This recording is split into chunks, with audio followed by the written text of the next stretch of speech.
You know what this is? This is the top of the leaf. This is the bottom of the leaf. It's hard to tell without the sun shining on the bottom of the leaf, but they're kind of silvery when the sun hits them. This is autumn olive. You know what this is? This is the tree of heaven. Great for my bees.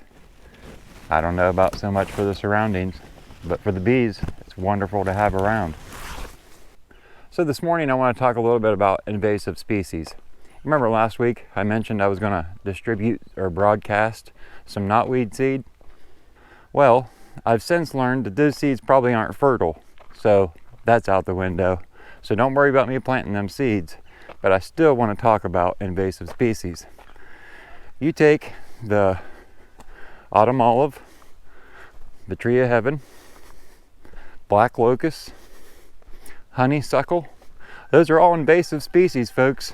Every single one of them, at least by the state of Ohio, very invasive species. And if it's up to them, they'd like to have them out of here. Not an option for our bees. Let's think about that for a second. Excuse me. Take honeysuckle, for instance. You set maple trees and willow off to the side. Honeysuckle is going to be your next source of nectar in the spring. It's very, very important for our bees. They get a little bit of nectar, they get a little bit of pollen from the honeysuckle. So to not have that species, what would the bees work? Now let's think about that with the other invasive species. Black locust, that's one of Ohio's best honey producers when you got a good bloom. I've seen the hives gain as much as 8 to 10 pounds a day in nectar just from the black locust. Now the black locust, it kind of has some other handy features about it, like, well, it makes excellent firewood. And as a person that only burns wood for heat, I love my black locust.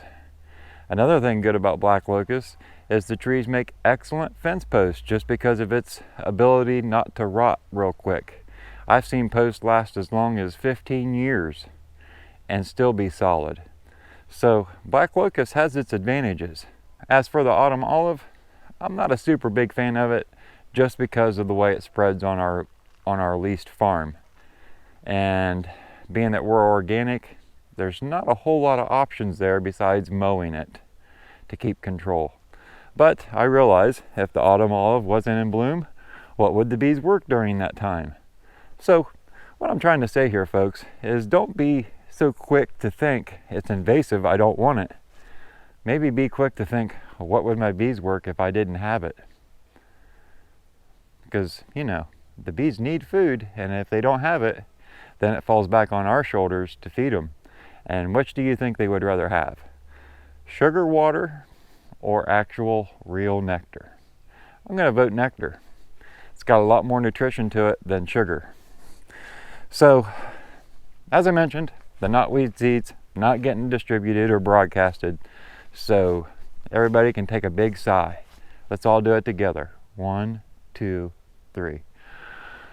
Thank goodness. So there you go. Today what I want to talk about is wrapping. And I'm not talking about music.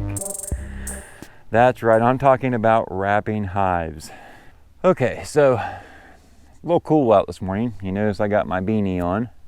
If you're interested in one of these JC's Bees beanies, you can get one from my merch store, or it may even be listed below this video, so scroll down there and check it out. So, like wrapping my head, should you wrap your hives? Here's my 2 cents on wrapping your hives.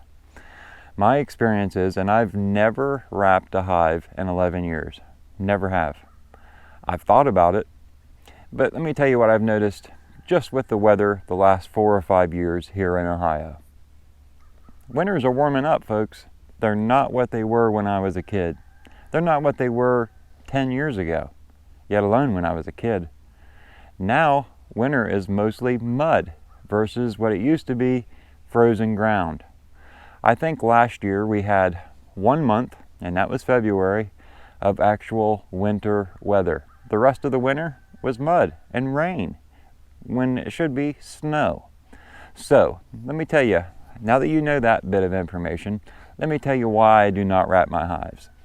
Now, what a lot of people use is tar paper or a black bag with some insulation in it, and they wrap that around the hives. I know there's some manufacturers that make different insulation or hive wraps, and usually the exterior of the wrap is black.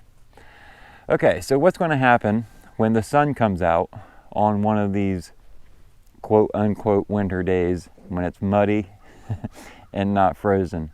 It's going to heat that tar paper up. That heat from that tar paper is going to transfer through the wood in the box to the inside of the colony, providing the sun is out long enough to do so. Now, once that heat starts to warm up the inside of the colony, the bees are going to break cluster. And when they break cluster, they're burning calories, right? And when you burn calories, you eat more. It's the same with us. If we go out and do some running, when we get done running, we want something to eat. We need to replenish ourselves of the energy we just burnt. It's the same with the bees. The bees start moving around more, and of course they are going to eat more. Let's say you have a 10 frame colony, it's 10 over 10, you've got it to weight. Let's say you've got it to 100 pounds. And that's your food stores to take you all the way through until spring. Well, and then you put some black wrap on the outside of the hive to help keep them warm, which is what you're thinking. The tar paper or the hive wrap's going to keep the bees warm. They won't have any cold air. It should be a wonderful winter for them.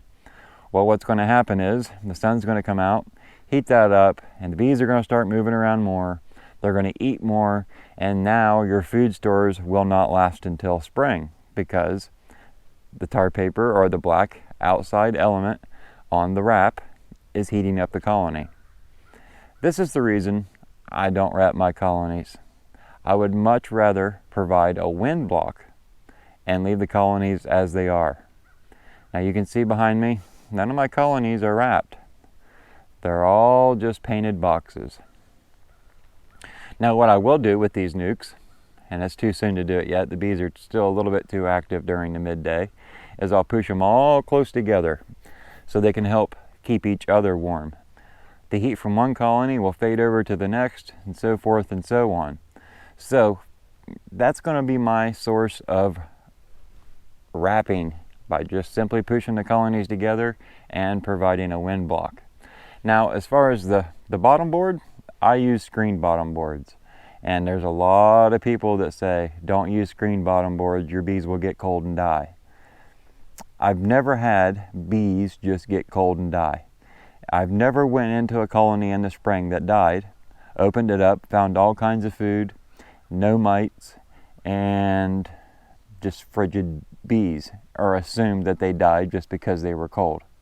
So for that reason, screen bottom board with my upper entrance, and there's a lot of people that say there's a new information out. You shouldn't use an upper entrance.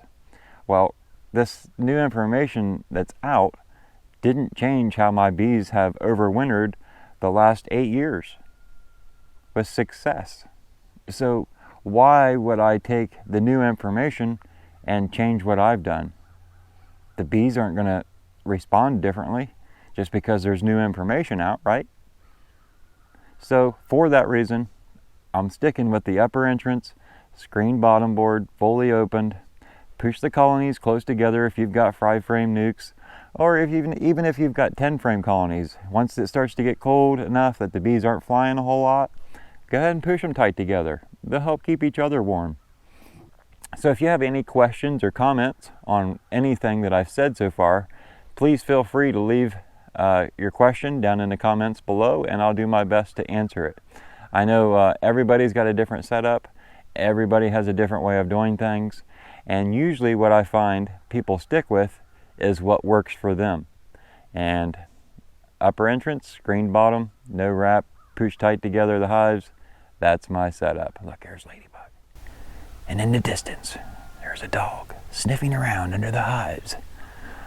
Scares me because sometimes she walks underneath those pipes and she's not really short enough to do that, and her back catches. So I'm afraid one of these times she's going to walk under them hives.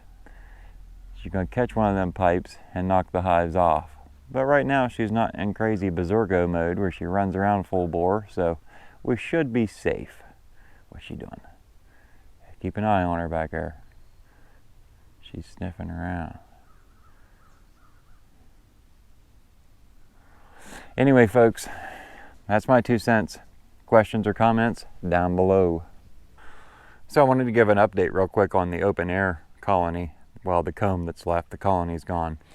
You know, in the spring when your bees are drawing out new comb, and this probably isn't going to be something you new beekeepers will recognize right off the bat, but maybe this spring you'll notice it.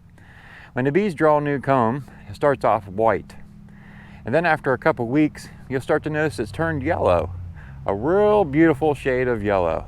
Well, what that yellowness is from the bees' feet, pollens and different things from the bees walking all over it. And that's become apparent to me now that I can see this comb up in the tree that's been through several different rains. Right after the bees left, the comb was nice and yellow. I'll overlap a picture here so you can see what it did look like. And then I'm going to overlap a picture of it right now, what it looks like. And you're going to see how white and clean it looks. It's pretty neat to think that yellow on the comb is pollen and different things from the bees' feet. Footprint pheromones, different things of that sort. So I just wanted to share real quick. Haven't found the bees, have no idea where they went. As it gets a little colder, that comb up in the tree, it's going to get really brittle, and it's not going to take much wind to put it back down here on the ground. So I'll collect it, and I'll melt it, and I'll render it, and I'll have beeswax. Anyway, folks, thanks for watching today's video. Like I said, if you have any questions or comments, feel free to ask them down below in the comments. Don't forget to subscribe, and have a wonderful week, folks. We'll see you back here next Sunday. Take care, and like I said, have a great week. Bye. Ladybug, it's come to my attention that you've been keeping bees for just over a year now. Could you please tell us some of the things you've learned in the last year?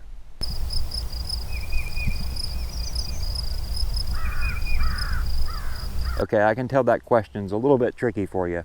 So let me ask you another question. Ladybug, how much do you enjoy having your own honey to provide your family?